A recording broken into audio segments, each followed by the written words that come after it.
Good morning, everyone. I'm Jo James, the Vice Chair of the Kenton Medway Economic Partnership and Chief Executive of the Kenton Victor Chamber of Commerce. And it's my pleasure to welcome you all this morning to the launch of the Kenton Medway Renewal and Resilience Plan. Led by the Kenton Medway Economic Partnership, this plan is a framework for action over the medium term. I'm sure you're all aware, over the past 4 months, our economy, community and businesses have been severely impacted by the effects of the coronavirus pandemic. And we know that swift action is going to be needed to effectively mitigate the impact.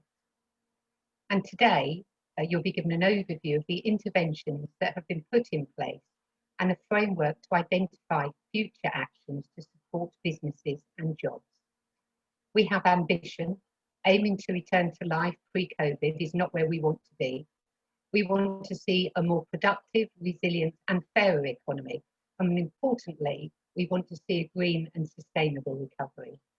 A recovery also that will provide our young people with opportunities and the skills that they'll need to really enable them to maximise their potential, as we know that young people will be severely impacted by this. We know as well that now's not a time for procrastinating. Now's a time for swift action and intervention and providing our business community with the right interventions at the right time. We've already started on this journey by launching the COVID Business Helpline and Support Service. In fact, we introduced that in mid-March, right at the start. And even at this early stage, it was very apparent that our business communities were going to be severely affected and intervention was needed to provide them with the support and guidance that they need. And I'm pleased to say all our local authorities across the county pulled together, along with Medway Council and Kent County Council, to provide financial support, which has enabled the Kenton Medway Growth Hub to provide a focal point for businesses to access much needed support. Run by the Kenton Victor Chamber, the service has been a lifeline for over 10,000 businesses in the first 4 months of operation. And we know nationally the government has stepped up with programmes to support business, particularly things like on loans and the furlough schemes. But here in Kent, I think across Kenton Medway, we certainly have been leading the way. We have a very strong partnership approach, which does enable us to act at pace, which is what is needed at the current time. I think we're very fortunate as well. We have a very entrepreneurial business community and we have a very strong track record of public-private sector working. And we will, as we go forward, continue to draw on this really strong relationship to jointly identify and deliver interventions that we will ensure will keep Kent moving forward. A green recovery, I think, is vital to build on the great work carried out by Visit Kent and Locating Kent, in ensuring that our county is an attractive proposition for inward investment and also an attractive place for domestic and international tourism. Kent, nationally and internationally, is known as the Garden of England, and we have rightly earned that reputation. But before I hand over to our speakers this morning, I would just like to share with you the latest promotional video from Visit Kent, which I feel it really does show how fortunate we are to live and work in the secret Garden of England. So I'd now like to play you a very short video.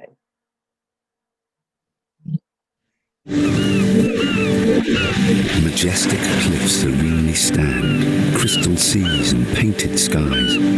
As footsteps trace on golden sand, a welcome sight for tired eyes.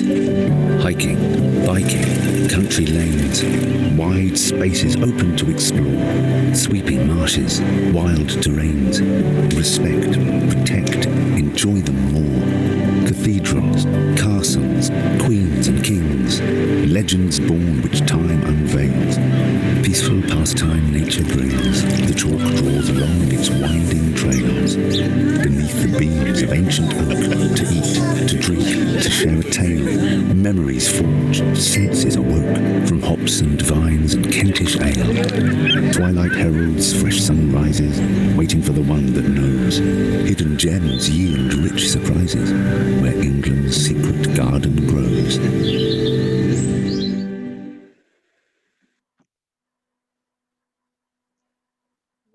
certainly wasn't wrong when I said that we're fortunate to live and work in the Garden of England. So this morning, we have 3 keynote speakers for you, and after their presentations, we will have an open Q&A session.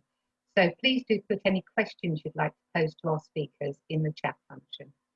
It's now my pleasure to hand over to our first keynote speaker, Dr. Adam Marshall, Director of the British Chamber of Commerce. Kent Invicta is very proud to be part of the British Chamber of Commerce network, which is a very unique organisation as it sits at the heart of local communities right across the UK. Under the guidance of our Director General, Adam Marshall, and his team, the Chamber network has been working collectively to support the business community and also feeding directly into government the concerns and needs of business. But I won't say any more. I'd now like to hand over to Adam to talk us through what's been going on. Adam. Well, Joe, thank you very much indeed, and good morning, everyone. It's a real pleasure for me to be here with you today. I think if the last 6 months have shown us anything, truly it is the importance of partnership between the private and public sectors when dealing with an economic crisis and an economic difficulty of the magnitude that we've seen from COVID-19. I think it's also shown the importance of continuous communication and clear communication with businesses, with employees, and with the public as well. And it's shown the importance of reaching out to businesses of all sizes and all sectors at a time when things have become instantaneously so difficult for them. I have to say, I'm very proud of Joe and the team at Kent Invicta Chamber of Commerce, not least because of the innovative partnership that they put in place very early on in this crisis with Kent County Council around the COVID-19 support service for businesses. Joe has led the way for a lot of our chamber colleagues around the country, directly talking to over 10,000 businesses during this time and trying to offer them support and advice. And I think that's a shining example of great practice and that joint work between the public and private sectors in responding to a crisis of this magnitude. I've been asked this morning to speak a little bit about where we see things from the national perspective. As Joe was saying, Kent Invicta Chamber is part of a network of 53 accredited chambers that span the length and breadth of the UK. Together, they've got 75,000 businesses in membership with around 6 million people employed in those businesses. So from our vantage point, we see a significant sweep of the private sector all across the country and understand some of what is going on, not just in your part of the world, but literally all around the UK. I think I'd like to divide my comments, if I can, into 3 quick chunks. The first is to talk a little bit about where we've been over the past few months. The second is to say something about where we are right now. And then the third, looking ahead to what comes next. In terms of where we've been, though, first of all, I think we can say that the initial economic response taken by the UK government with the advice and input from business organisations like chambers of commerce, county councils, local authorities and others has been fairly good. The initial response in terms of loan availability for businesses. Yes, we had to make sure that those loans were tweaked to ensure that as many businesses as possible could get access to them speedily and with minimal bureaucracy. The local authority grant scheme, which has enabled direct grants of £10,000 and £25,000 for many businesses, particularly small businesses all across the country. And most importantly, the wage support provided by the furlough scheme for businesses that literally saw demand fall off a cliff overnight and who are worried about keeping on their skilled people. All of those bear the imprint of public-private partnership working together and figuring out how collectively we can stop or minimize some of the economic damage of that initial shock. But I think looking at where we've been, there have also been some significant issues too. Many of you will probably agree with me that the guidance coming from government has often been confused. It's been difficult to implement. Sometimes it has come at relatively short notice, and it's left many business people scratching their heads about how they can operate, whether they can reopen, and how they can do so. And it's a constant task for Joe, myself, and others across the Chamber network to try to improve that information, that flow of information, that communication to businesses, and to ensuring that as it responds to changes in conditions, that government gives as much clarity and confidence as possible to our communities, and in particular to our business people who are trying to decide whether and how they can get their operations going again, and also taking big decisions about money that they may need to spend on their businesses. I mentioned money specifically, of course, because cash flow is so hugely important. All of our research over the course of this period has suggested that cash flow, as ever, is the thing that is causing many businesses the most sleepless nights. We had over 65% of businesses telling us that they had less than 3 months cash at one point in time.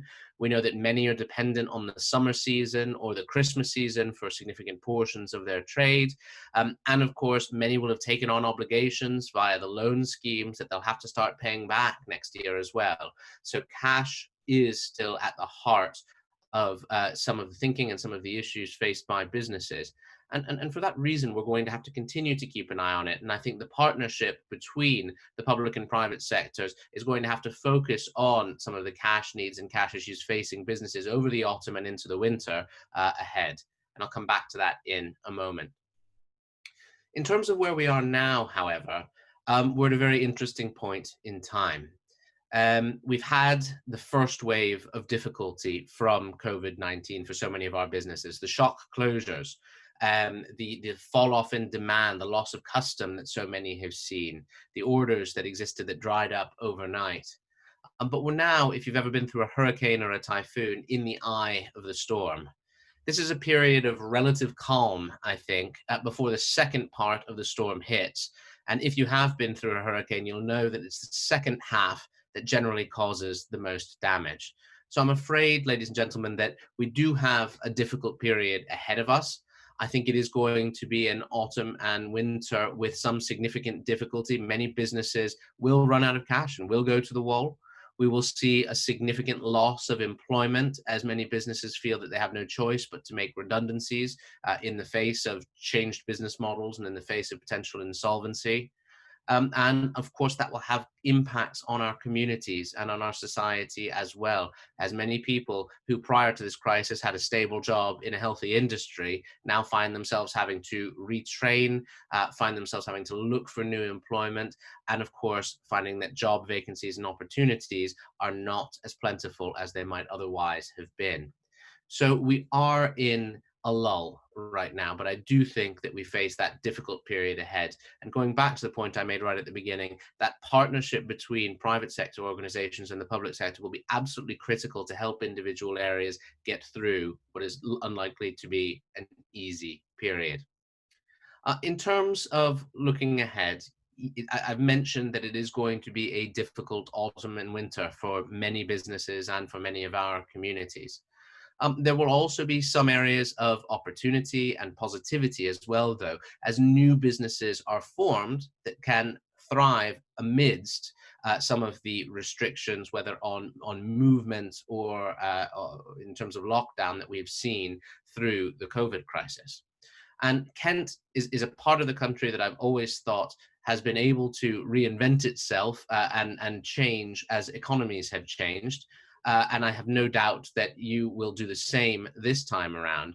And I hope that the partnership between the public and private sector can get behind some of the new businesses that undoubtedly will form through this period, as well as trying to support those who are navigating the difficulties of extreme change. In doing so, there's one thing that we all must do above all else, which is try to increase and restore confidence. That comes from being able to reopen schools successfully in a way that both families and employers find works for them so that they can get people back into the workplace or back to regular hours as is needed. It comes from ensuring that public transport services into areas of major employment are working properly and can help people move around as is needed. It comes from ensuring that the test and trace system works properly so that people can go from place to place and feel that there is an infrastructure behind them as and when inevitably people are diagnosed with coronavirus and there is a need to go back and trace their contacts too. So bringing up the confidence levels of individuals and of businesses is going to be absolutely critical to our economic recovery. And it is my hope that that forms the heart of what the government will do this autumn, when they have to put more measures in to help support the economy, but indeed what we do as well as the private and public sectors working together in our places and all around the country. Together, if we keep up our joint working, we can not just restart the economy, but look to rebuild and renew it as well. Joe said right at the beginning that you don't want to go back to exactly the way you were doing things pre-COVID. I think the resilience plan released today absolutely shows that. You want to try to do things differently and find novel ways of building the economy. I think that's absolutely right. And I know that you will have innumerable meetings and conversations about that over the months ahead, but you will also drive it forward.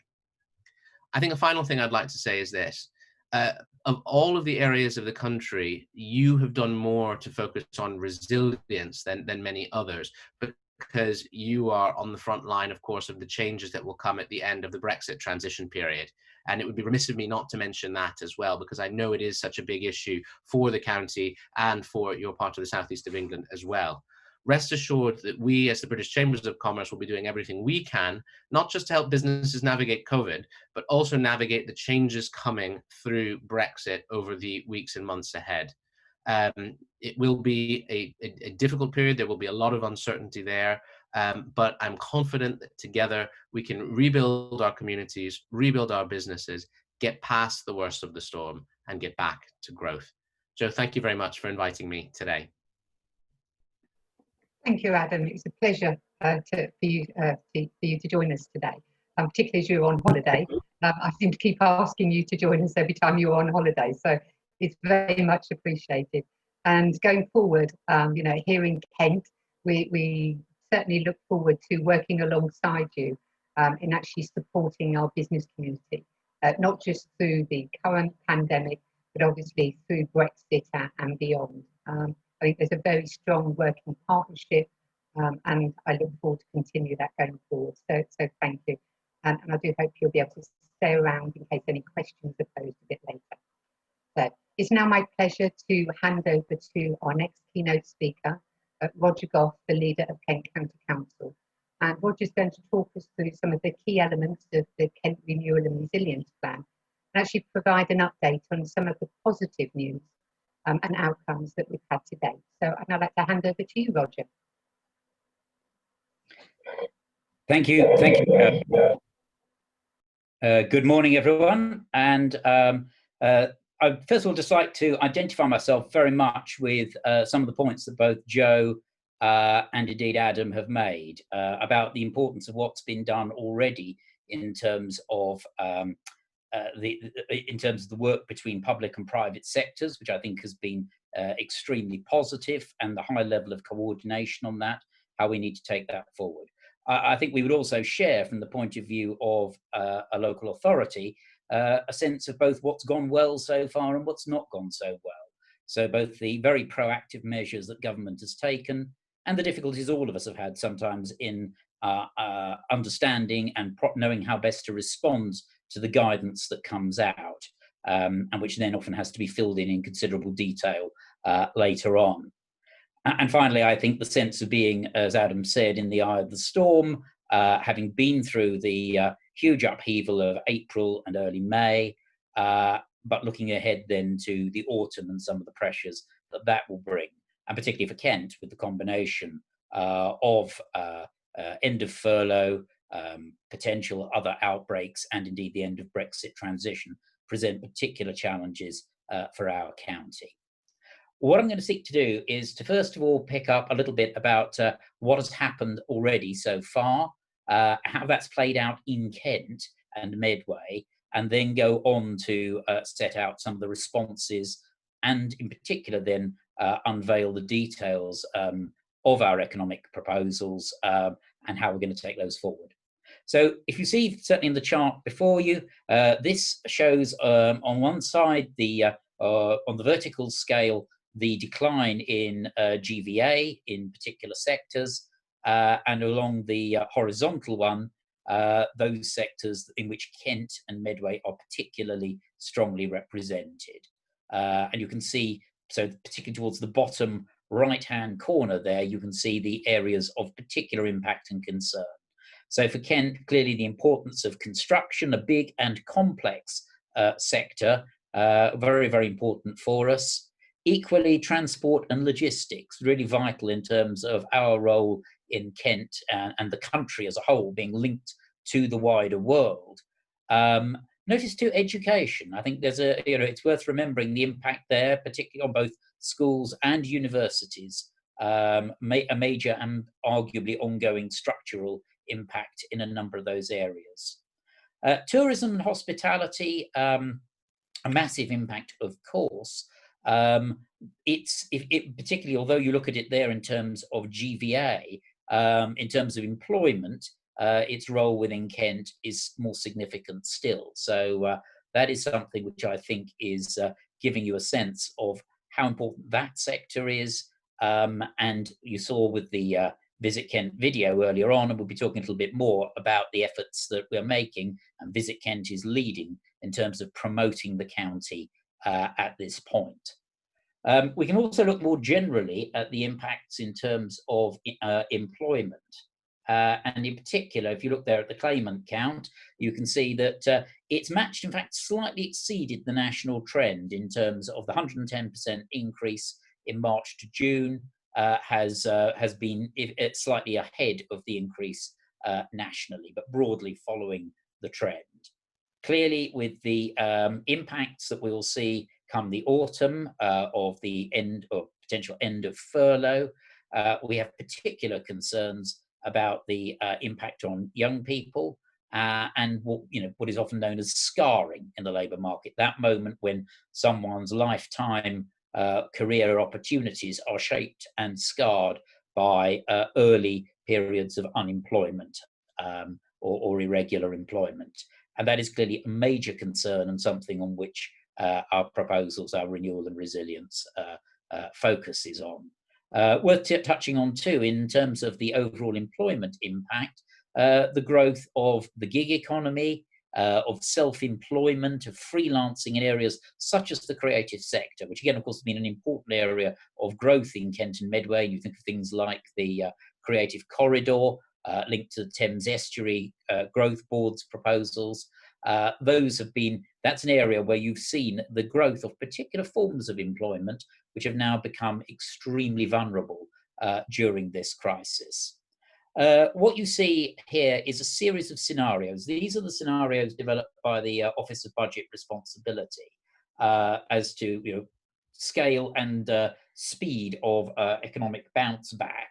I particularly draw your attention in a sense to the blue dotted line, which is the central scenario, which I suppose many of us would think is perhaps the most likely outcome. So it does recognise a recovery, but a recovery that still leaves output below its pre-crisis levels through 2021, though gradually recovering, but a degree of bumpiness and caution to the recovery, reflecting the caution of consumers, a level of excess saving because of that, continuing potential impacts of local outbreaks, and the problems also in international markets as well.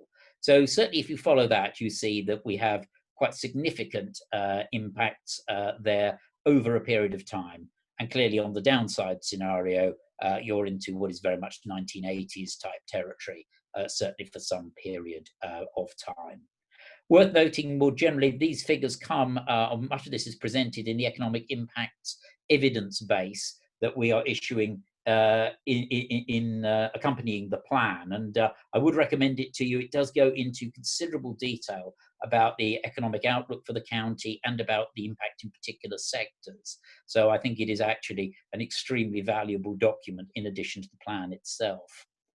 The response so far, these of course been the major government initiatives, both national and local, so that the furlough scheme, which a huge number of businesses have been able to use, as well as support for the self-employed. If you look at the amount of money that's been dispersed by local authorities, so by Medway and by district councils in Kent, that is some 373 million.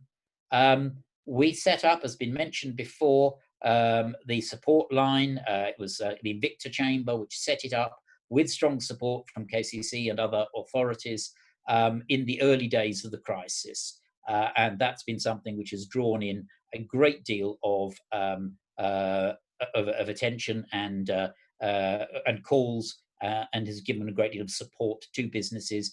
How it goes forward is something we'll be talking about in a moment, but I think that was done very promptly and has been rightly seen as a valuable contribution during the crisis.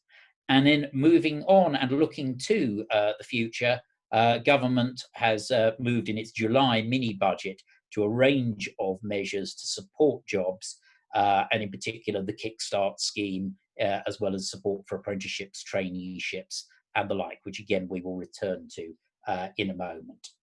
So the main planks, if you like, of the Renewal and Resilience plan. I'll just pick out the three there, the three elements we talk about: greener futures, productive and open, and better opportunities, fairer chances. So the first is really to recognise that even before the crisis, the transition, the move towards decarbonisation of the economy was a major factor in economic and business life. We as a county are committed under our energy and low emissions strategy to work to achieve the zero net carbon in 2050, as well as indeed more very detailed work that we as a council have done in terms of our own estate. And so our view is that the element of what's called building back better makes enormous sense. It will actually be a major factor for businesses in terms of building a sustainable future and finding a future for themselves as businesses, as well as for the wider environment. Productive and open recognises that Kent historically has had relatively low GVA per capita in relation to other parts of the southeast. And it's been a long-term aim to seek to raise that. So through the use of technology, through a focus on skills, that will be an extremely important part of the strategy for us. Also notice the word open. What we don't know is exactly how open the world economy is going to be over time. There's clearly been a move towards more local supply chains. There were elements of global protectionism building in even before the crisis. And I think an element of that, an element of relocalization, reducing some of those globalized risks is, I think, inevitable and perhaps even desirable. But we do not necessarily anticipate, and certainly would not wish to see, a move to much greater autarky. Kent has always benefited by being a very open economy. It is very important that we are both competitive internationally and open to inward investment in the areas that, for instance, locating Kent has delivered on so successfully.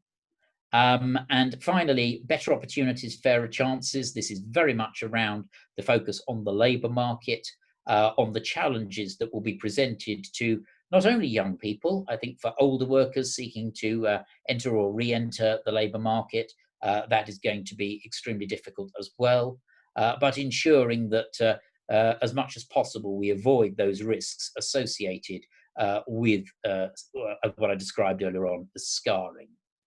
Moving on and setting out a little bit more of the detail of what it is, the major approaches that we're going to be taking.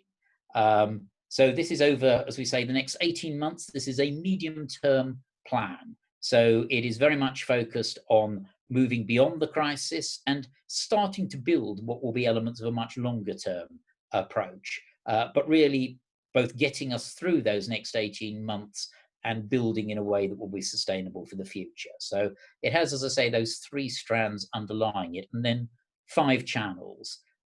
Just to touch on the first 2 particularly. So communications, confidence, and trust. This is very much building on what's been accomplished well, I think was there in many ways beforehand, but certainly it's been strengthened and delivered through the crisis. Close relationships and close working between public sector and business business agencies such as the chambers. That partnership, as I say, has been strengthened in the crisis and has to be central as we take it forward. It is continuing to develop the work I mentioned earlier on about the economic impacts evidence base, so that we all have a shared understanding of where the county is and where our particular sectors are, what pressures are being felt across it. And a very, very strong communication strand, so seeking and building trust, seeking to coordinate that communication ever more strongly than we have so far. The second element, open for business. This is very much promoting Kent as a place. As I mentioned, Visit Kent has been pushing hard for turning what has been the crisis we've experienced so far to our advantage. So seeking to draw now on what is increased domestic tourism and welcoming people back to Kent, both for the remainder of this season and starting to work towards 2021. And the video you saw is very much part of that. But also work on across our town centres, ensuring that those are effectively open for business as well.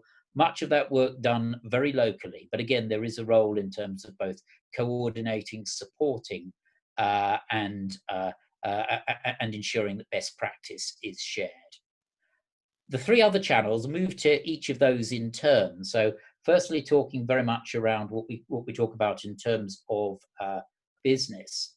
And this has been very much around the work that's already been done on the Growth Hub. So this is very much focused, actually, if we may move on to the next slide, because that addresses this in more detail. So we mentioned, a number of us have mentioned the Growth Hub so far. That's being extended for at least 3 months, and very much its a basis of advice and activity being broadened.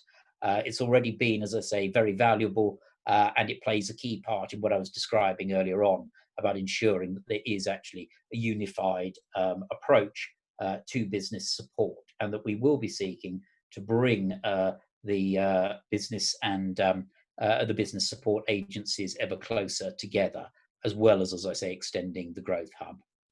On the Kent and Medway Business Fund, providing support, whether in loans or equity for new investments.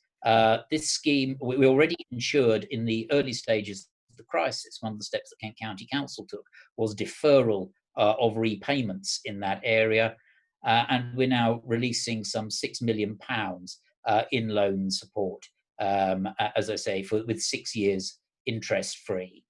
And then finally, as I already mentioned, the work that's being done, particularly through Visit Kent, and a range of, as we said, support for innovation and adaptation in businesses, particularly looking out new markets and the use of learning from others in terms of the use of technology, the reshaping of how businesses, like indeed all of us too as a public agency, have worked and operated, in particular through the use of technology. Moving on to the employment side, this is very much where government has stepped forward just recently.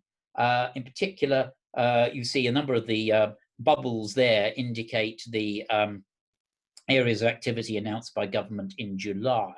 So particularly the Kickstart scheme for 16 to 24-year-olds in receipt of universal credit, 6 months employment support there, but also a great deal of support in areas such as apprenticeships, traineeships, and the like. Now, many of these things bear some resemblance to the Future Jobs Fund that we were very much involved with in the aftermath of the last crisis in 2008, 2009.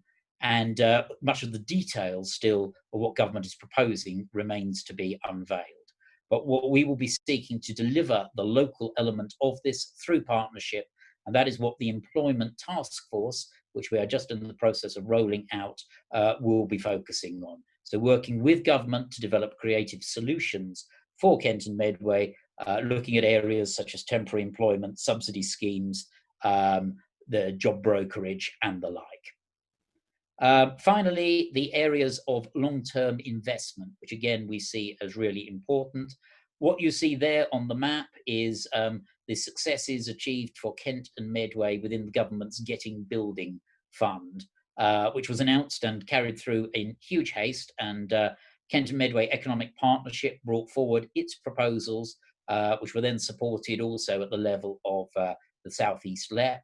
And as you can see, there's a range of those schemes there across huge areas of the county. And that includes, for example, a focus, and I think this is for us really, really important, a focus on areas where we have, if you like, concentrations, clusters of particular strength. So you'll see there the support for science laboratories at Discovery Park, an area of life science excellence that makes a huge difference in that part of the east of the county. But indeed, although there are other benefits to it as well, the Thanet Parkway railway station closely linked to that as well. Equally, if you see other schemes, there's the range of what we're bringing forward under other select funding schemes. For instance, the NIAB EMR focus on horticultural research and development, another key area of excellence. But as you see, a range of schemes there, and we are also bringing forward what we call the Kent and Medway infrastructure proposition, which seeks to front load infrastructure associated with housing development. So those are the main planks of the plan. We are launching it today. We recognise this is going to be very much a living and working document to be delivered under the auspices of the Kent and Medway Economic Partnership, but by all of us working together and learning, because there is still a great deal for us to learn and to respond to. So, Jo, I'll leave it there. Thank you very much. Thank you, Roger. I think we've all been working non-stop for so long now, and I think it's only when we sit back at events like this morning actually we realise how much has actually been achieved in a short time, and I think we're certainly on the right journey to build back better. I'm now delighted to hand over to our final keynote speaker this morning, and that's Dawn Hudd, Assistant Director of Physical and Cultural Regeneration at Medway Council. Thank you, Jo. It's an absolute pleasure to be here today, and I think the word that's coming through most strongly for me this morning is partnership. Never before have I seen, I've worked in local government in Kent for about 15 years, and the way that local government has come together with its business partners during this crisis has been absolutely amazing. And I think it's one of the real strengths that we're going to take forward with us as we work to get the Kent and Medway economy back on its feet. I'm going to talk to you a little bit today about what we've specifically done in Medway. We're a unitary authority, and we have been involved in delivering a lot of the government schemes that have been put in place to help business. Our own approach is something we're calling Back to Better, and we're seeking the opportunity through the challenges that have been presented to us by COVID-19 to bounce some things forward that we were already thinking about, and partnership again is absolutely critical to us doing that. So this slide that you can see now just gives you some of the detail about the money we've given out to business, over £50 million, and that's just in Medway, and that's been replicated across the county with the districts giving lots and lots of grants out and business rates discounts to businesses. So the numbers are pretty spectacular there. Nearly 3,000 grant applications processed and 2,100 small business grants given out across retail, hospitality and leisure. We've also given out 2.68 million and another 11 million through a second tranche of grants. That's really incredible, and we had to deliver that really quickly. The government announced these schemes, we mobilised at the speed of lightning for local government, and often delivering these schemes where the detail followed a little bit afterwards. So it was quite a challenge, and it's made us quite fleet of foot, and I think that we'll be learning from how we were able to do those kind of things.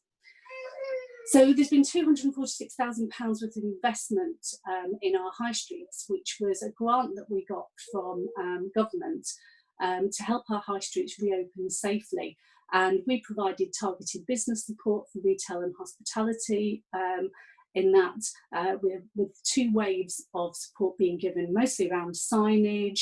We put information officers out on the streets to help people with social distancing, to advise the businesses about the government guidance that was being issued, which was often changing on a daily basis.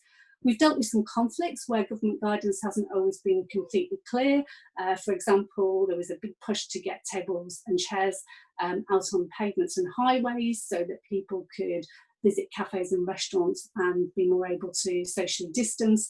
And there's been a big push to get street markets back on again. All those things are competing for space in a time when we've got to ensure social distancing. So that's been quite a challenge. And we've also been learning from other areas that have had localised lockdowns, especially where BAME communities have been involved, and looking at the signage and information for those communities who might often not have English as their first language. So the slide that's up now reflects an economy and infrastructure cell that we've put together in Medway. And the cells that we've created to help us plan to come out of the response to COVID have mirrored what's gone on at the Kent Resilience Forum level. And what we're doing in Medway absolutely feeds into what we're doing at the Kent and Medway level. And we've had massive involvement from our own economic partnership, Medway for Business, which is strongly represented on the Kent and Medway Economic Partnership and also on the South East Local Enterprise Partnership. So you can see the people that we've engaged with there, obviously Chamber of Commerce, Higher and Further Education, Town Centre Forums, our own economic partnership. Very importantly, the community and voluntary sector who have really stepped up during this crisis and really supported communities to help themselves. And I think what's one of the strengths that we're going to take forward as we come out of this crisis is how the voluntary sector capacity can be supported and grown and enabled to carry on forward. And for us, the Thames Gateway Kent Partnership is really important here as well, because there are a lot of really great initiatives going on in North Kent, which we'll be able to bounce forward as well through this time. So we carried out an impact assessment through our economy and infrastructure cells, and we've identified 22 areas of impact. And these are enabling us to start understanding what actions we need to put us in a position of strength as we come out of this terrible time. So you can see on the slide there that there are some obvious things like rising unemployment. We've got some stuff where we're not sure where the impact will land, increasing remote working. That's got lots of pluses and minuses to it, which all of you as businesses are probably considering and thinking about at the moment. There's some big cross-cutting issues like digital inclusion and digital exclusion, which we're giving a lot of thought to. There's some risk-based stuff around higher education, and there's some opportunity things coming out of reduced commuting. What does that mean for our transport infrastructure? And as you can see at the bottom, most of these things are independent. Some of the things that we're already working on, partnership working again, top of that list, take-up of technology and remote working, declining commuting, new business models. How are businesses going to structure and operate in the future? And how are we going to need to adapt our support that we give to business to reflect that? What are the active travel possibilities that are coming out here? How do we bounce forward our climate change agenda? Big opportunity, I think, is outflow from London. There's been some recent studies done about people who live in London who want to get out of London because they don't want to live in built up areas, high density populations. There's been a lot of interest in Kent. Medway actually featured in an article in The Guardian about people looking for housing. It's much more affordable in Kent, not only for housing but for commercial space. So how do we take advantage of that? And Roger already mentioned the Kickstart initiative, which is a £2 billion 6-month work placement scheme for young people aged 16 to 24. and there's new apprenticeship incentives to employers. So we've developed an action plan, as you might expect, and there's 3 key areas of impact to consider that are interdependent by nature. There's actually a 4th area of impact, which is the ongoing relevance of our strategy bases, which underpins all of these. So we're going to be spending some time, already started, looking at our medium and long-term strategies to see how they still fit for purpose. Are the strengths in our economy going to still be the strengths when we emerge from this? And how can we play into those, and how can we support the areas of the economy that are going to find it very difficult?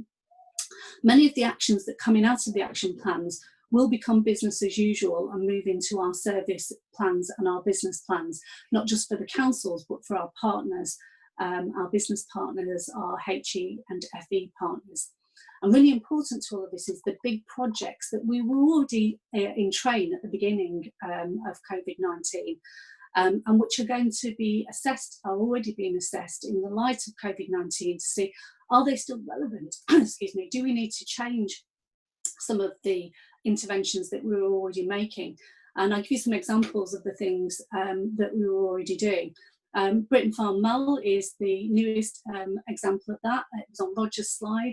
We've got some money through the South East Local Enterprise Partnership to create an innovative adult learning and skills hub by repurposing some unused council property in Gillingham. It's going to focus on adults to retrain, upskill and access employment opportunities. It's going to have cutting edge digital facilities which will tackle digital exclusion and enable the hub to provide learners with the skills that they need to access the high GVA jobs that we're hoping to create across Medway.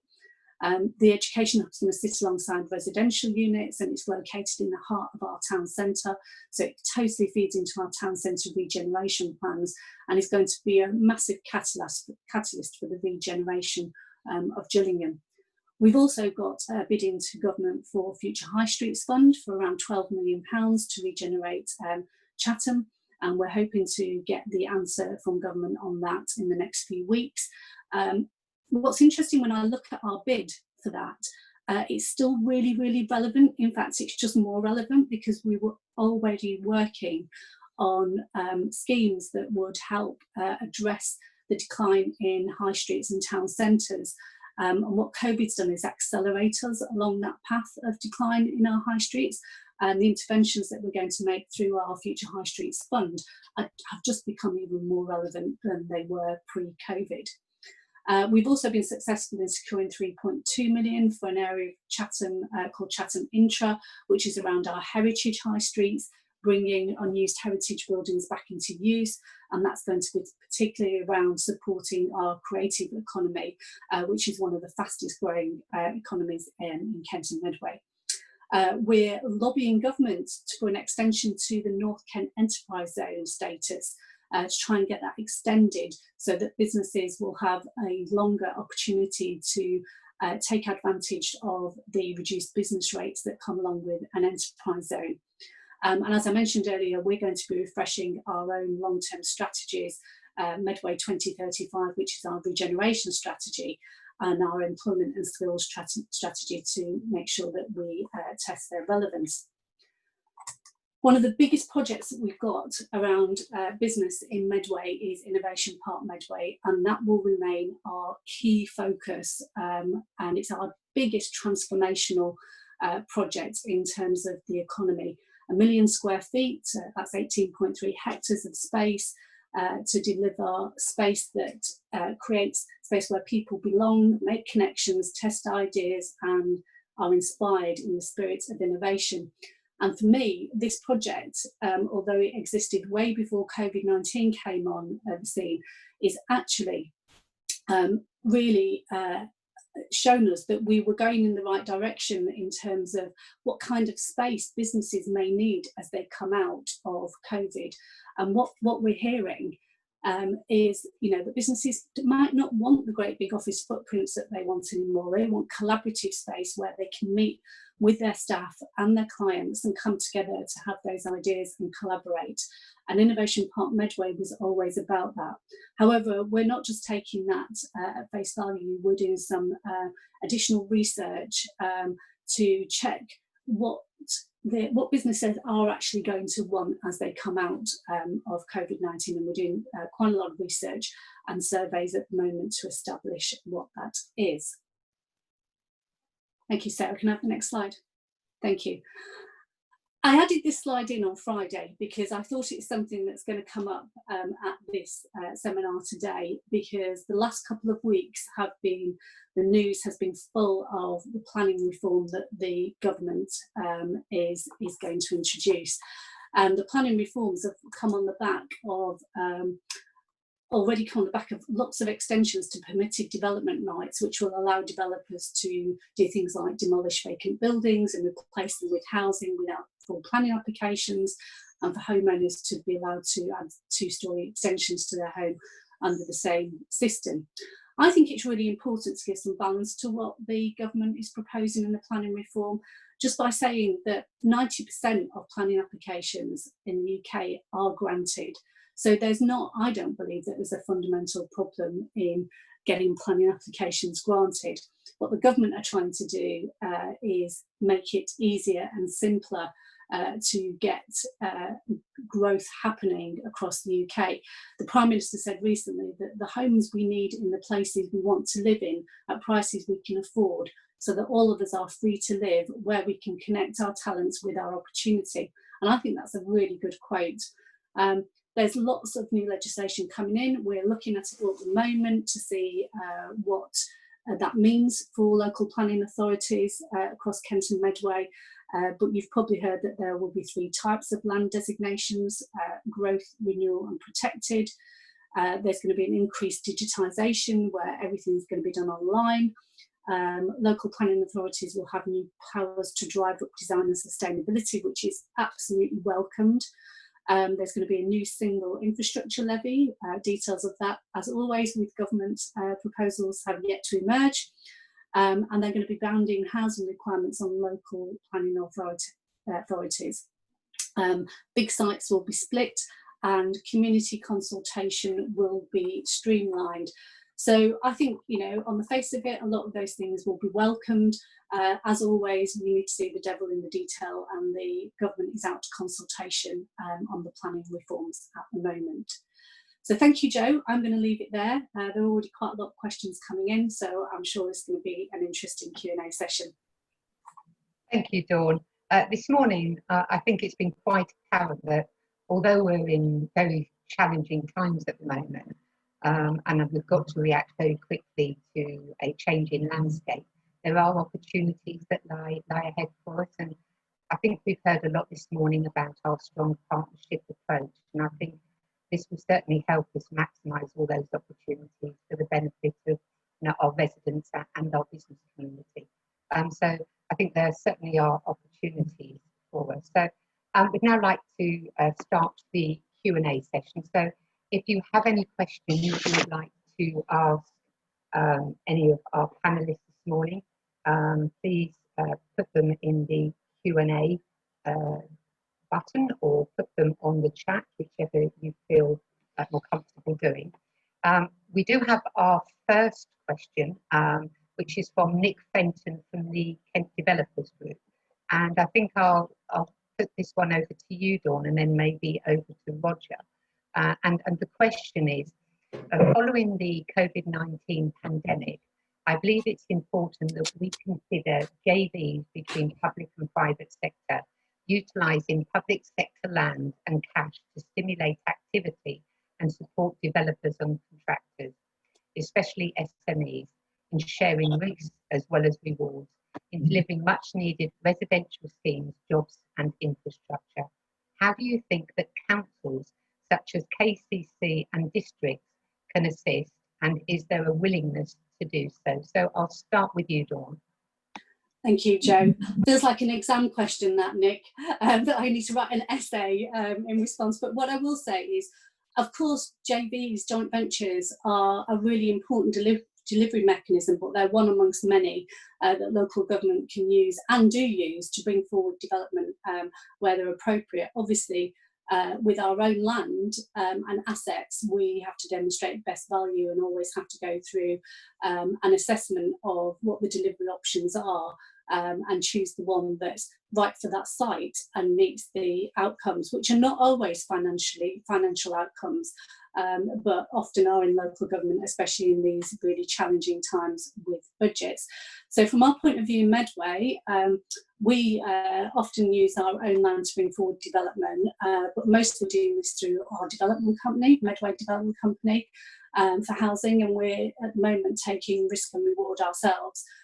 But we do speak, not a week goes by without me speaking to a potential developer or investor about the opportunities for joint ventures, and we will continue to do that. I think there is an opportunity to look at how we bring forward social housing through our housing revenue accounts in joint ventures, especially given that for us in Medway, our housing revenue account doesn't have a lot of land assets, and we'd be really interested in talking to developers that might want to work with us on that point. Also, just finally, I want to say that the SME Developer Forum for us in North Kent is really important. It's really strong. That group presented actually to our members a couple of weeks ago, and the attendance from our members was really incredible. And SME developers are critical to bringing forward housing delivery in Kent and Medway. They're often able to bring forward sites that the bigger players aren't able to. Thanks, Jo. Roger? Yeah, thank you for that. And Nick, thank you for the question. I think the answer is yes, with a few caveats about the practicalities of the way things are. So we certainly have and would and do work, and joint ventures is, as Dawn said, actually one of the vehicles that we can all use, and we certainly would and do. It's worth noting that we've the pipeline we have of our own, for example, surplus land is not as big as it was, and much of it is relatively small. So you're talking about things that would give you 50 units or less. Now, in some cases, that may well work with some of the SMEs that you described and referred to in your question. But we are certainly, with a few exceptions, we're not looking at the very large scale opportunities.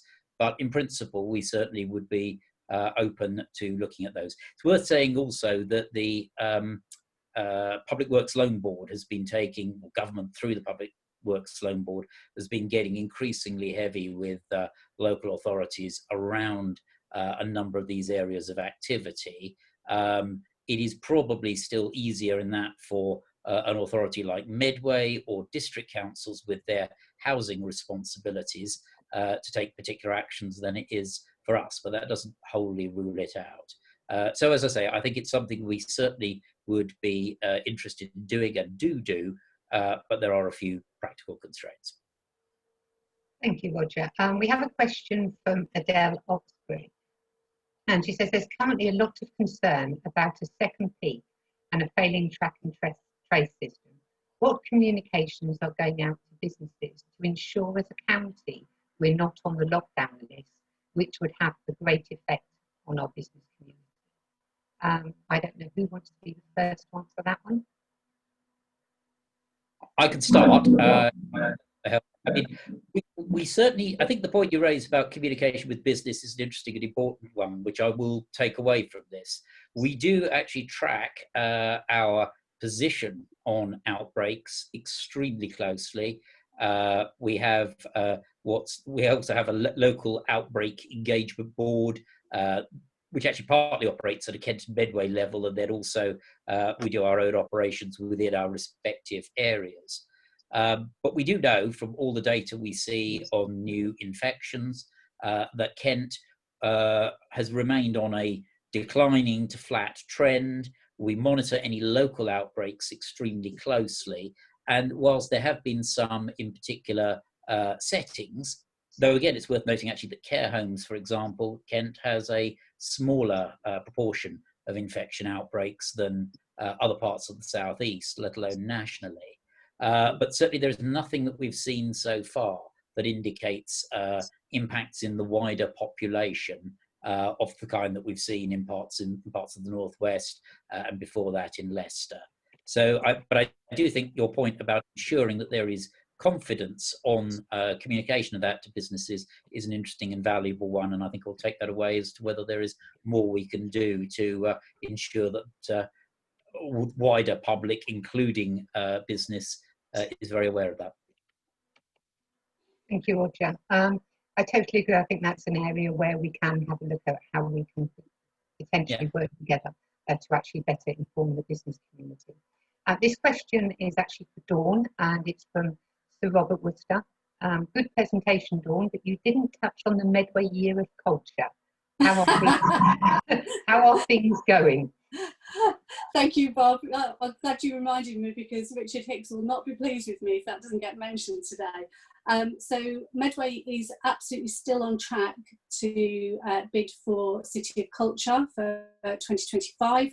Our plans have not stalled. In fact, I would say we've actually upped the energy in terms of that, because for me, it would be one of the biggest demonstrations of recovery to show that Medway can, still compete in this kind of arena going for the City of Culture. So our City of Culture Director, Imogen Roberts, is working really hard. This is a partnership again, that's that partnership word. This is not the council's bid, it's Medway, the place's bid to become a City of Culture. Obviously, at the moment, engagement with businesses is challenging because they're all focused on their own businesses and getting their businesses through this crisis, and hoping that they can come out hopefully stronger on the other end of it. But we are still progressing with our plans. They have not gone away. And the things that we're doing, such as Future High Streets Fund, which I mentioned earlier, and the Heritage High Street Action Zone work, are all linked into City of Culture and creating spaces that will enable us to really position ourselves strongly when we put our bid in. And young people is very, very critical. It underpins what we're going to be doing with City of Culture. And of course, they are going to be one of the hardest hit groups from redundancies and job losses in COVID-19. So it becomes even more important to us as we go through this. Thank you, Dawn. We also have a question from Martin White. What incentives do you envisage in Kent and Medway moving forward to encourage businesses to go green towards a zero net carbon? Obviously, we already have locate available. Dawn, anything from Medway perspective you're currently looking at? I think it's probably a little bit early yet to talk about direct incentives. We'll obviously, I think this is a big agenda for the government, so we'll be looking at what incentives start rolling out from government, and we'll obviously be supporting our businesses to tap into any of those things. I think there's a big link to what I spoke about earlier as well, which is planning reform, where the green agenda is becoming even more important and will obviously have an impact on viability of planning. So I haven't got anything specific that I could talk to at the moment, but it's something we are looking at really closely. Thank you, Dawn. And we have a question that says, does the panel have confidence in the planning white paper that it will deliver unbuilt planning permissions and add to the supply of affordable housing in Kent and Medway? Roger, would you like to start with that one? Give Dawn some thinking time. I think the first thing to say is this is still at a very early stage. So remember, this is a white paper. There is legislation that will come through, and you may well see significant change yet in the proposals, as to what we have at the moment, as to what ends up as national policy. I think there is scope within it, but I think there are a number of points that we need to address. Going back, Dawn provided, I thought, an incredibly helpful checklist of the main elements within the white paper. And my own view is that some of the elements towards the top of that list were actually rather positive. So I do think that the focus on digitization, the change to some extent in the nature of what the whole planning process is, with the focus on particular types of land, makes a degree of sense. I think there's a huge unanswered question, which is, and this is particularly relevant for us, which is what the infrastructure levy will actually look like. And historically, that's always been a major area. If you look across our county, for example, there are many parts of the county where debates over viability become a huge element within what may be delays or a rather protracted nature of a number of planning applications. So I think exactly how that plays out is a really important unanswered question. As Dawn said, the devil's in the detail, and I think that's particularly a good case of it. I'm frankly, although it's more of a concern for a unitary authority like Medway or my district colleagues than is directly for us, but the rather mechanistic approach to housing numbers set out in that does cause me concern. In particular, as a district leader pointed out to me the other day, as a statement of the obvious, it is not in the end councils who build houses, it is developers. So getting the incentives right is going to matter a great deal more than having a set of numbers which councils will be penalised for if they don't particularly hit. Thank you. Adam, would you like to come in on this one? Yes, thanks, Joe. I agree with much of what Roger said there about the importance of clarity around what the infrastructure levy is going to look like, because of course businesses have been grappling with both Section 106 and with the community infrastructure levy over a number of years now, and it feels like this is an area of constant change. More broadly, I've been around local economic development for around 20 years or so now, and this is not the first time I or many others on this call will have heard that there is going to be a comprehensive reform of the planning system that is going to change all of our lives. There's been a number of false dawns here. And I think if you look at it from the business perspective and you actually asked, has the process gotten easier? Has it taken less time? Has it cost less money with all of the successive reforms? The answer so far has been no. So the real litmus test for a lot of businesses here is going to be whether they can get through the process more cleanly, with a clear route through it, without having to throw enormous amounts of money at an enormous number of specialists in order to get an application through, and without suffering the constant ping pong between council committees, planning inspectorate, et cetera, which we've seen so much over the years. I thought the document was extremely high level, and I think we need a lot more detail in order to understand what its practical effects are going to be on the ground. In particular, I'm interested in this notion that all councils across England are suddenly going to have a comprehensive local plan within the next 3 years that zones all land into one of three categories, when so many councils, quite honestly, have struggled to get local plans in place at all, and where most of them have taken 7 years or so in order to do so. So I think it's extremely ambitious. What I'm concerned about is if it generates further uncertainty, further cost, and further bureaucracy for businesses, rather than allows them to make necessary improvements to their premises, or in the case of houses, to build in areas where it makes sense to do so. Thank you, Adam. Dawn, anything you'd like to come in with? I think the big question is for us is the transition and implementation and avoiding a hiatus if we move from system A to system B. And the consultation on the white paper has only just started, so there'll be a lot of people looking at it and putting together very robust responses, I have no doubt, including local planning authorities. And I think what's disappointing for local planning authorities is that the government, the rhetoric around from the government is that housing isn't being delivered because of local planning authorities, and that's not the case at all. We do give lots and lots of consents, and it is down to the developers to deliver. So we will be responding to the consultation, as will everybody else, and the devil will be in the detail. Thank you, Dawn. We've got a question from Graham Galpin, and what he said is, given the success of the support interventions so far across Kent and Medway and the suggested leaker recovery suggested by BCC, what are your plans to respond to particular challenges downstream? I would like to start, if it's okay with this one, just then, through the economic recovery cells, both in Kent and Medway, we are looking continually at what interventions are going to be needed to support businesses going forward, but more importantly, how are we going to get this funded?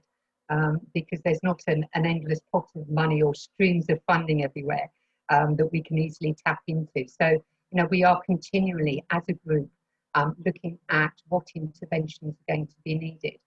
We've already got several packages of services that we're currently putting together, and then the law works on, yes, we know the intervention, now we need to go out there and try and get the funding to actually get these interventions in place. I don't know if you want to add anything else, Roger or Dawn? Could I just come in and say, I think we would approach it in very much the same way. So I think the key point, and it's actually quite a theme of the recovery and the Renewal and Resilience plan, is there's a great deal of national firepower that has been deployed so far, and there'll be new versions of it now, things like the Kickstart scheme. What I think is needed is to localize those and find ways in which we can actually work effectively to ensure that we in Kent and Medway get the most out of those. So that's the thinking, for example, with something like the Employment Task Force, that it's very much around looking at what are nationally driven initiatives. Engagement with people like Job Centre Plus is absolutely critical to that. And at the same time, ensuring that we actually coordinate the huge range of work that's already been done. And as I say, it's across the public sector and it's into the business community as well, to actually ensure that we get those national initiatives delivered effectively at a local level. If I could just pick up actually on the point that was raised earlier, which I didn't come in on green grants, if you like, and the rest. We do make reference in the document actually to a range of grants. Perhaps this is more about building the supply chain locally than it is perhaps about what goes on within a business in terms of their own energy efficiency and so on. But it's very much areas like the Green Homes Grant, public sector decarbonisation scheme. Again, it is a question of, through the mechanisms we've described and through the work of people like the Cell, to ensure that those are delivered effectively locally. So that's really what I see us doing. Thank you, Roger. We've got one question from a delegate saying, with so many businesses reckoning on shedding staff, what are the prospects of creating a strong pipeline of apprenticeship opportunities, and what role particularly can the public sector agencies play in assisting with this? Jo, I'm happy to start on if you like. I think one of my colleagues just last week pulled together a table for me of all the government initiatives that are around apprenticeships, grants to businesses to support apprenticeships, or getting people into employment, and it's quite a confusing picture. And there are lots and lots of support mechanisms out there. So I think the first thing that we're doing, and we'll work with Kent colleagues on this, is trying to pull that together and get it communicated to business in a simple and easy format as possible, so that they're able to take advantage of those schemes and to understand what might work for their businesses. Absolutely key to doing this is our relationships with our further education colleges, who are absolutely completely linked in with us on this work. So I think the answer is that there are lots of things that can be done. We just need to pull them all together and make sure that they're communicated. Again, it's about communication to the business community in the most helpful way that enables them to take advantage of what's out there. One question I can read from the side here, which says, Successful recovery will require people, particularly young adults, to move within and between sectors to new job roles. This will require training and retraining. Could we send a message to central government that employment schemes such as Restart would be far more effective if the company provides substantial increases in funding for training and retraining required before COVID, but even more so now? Adam, would you like to come in on this? Yes, I completely understand that, and I agree with the sentiment there. I mean, I think with the Kickstarter scheme, because it's aimed at younger people who are just coming into the labour market, getting work experience, I don't think that one counts there. But the number of people falling out, what we're hearing anecdotally is people are falling out of jobs in the retail sector, for example, or the hospitality sector, which are both very badly hit, and the vacancies don't match with the skill sets that they have, and in areas of growth like IT and technology, and having to match those up is incredibly difficult. One of the things that we've looked at over the years is how do you incentivize businesses to take on some of that retraining? How do you give them more of a financial incentive to want to make that investment? Because what a lot of firms will say to you is, well, why should I invest in that individual if they're just going to walk off in a year or two from my business? So how do you make it worth their while? There are a few things you could do. The annual investment allowance, which is so hugely important to a lot of businesses, only covers plant and machinery. Could you enable businesses to capitalize more of their training expenses over a period of time, for example? That's a long-standing ask from us at the British Chambers of Commerce. Are there other things that you could do through the tax system and elsewhere to make training and human capital the sort of investment that becomes a no-brainer for firms?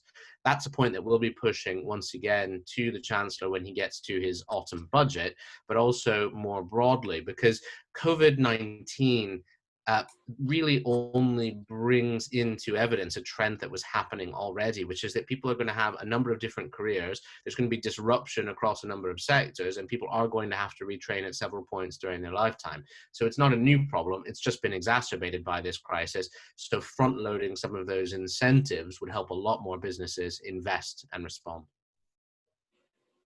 Thank you, Adam. Would anyone else like to come in?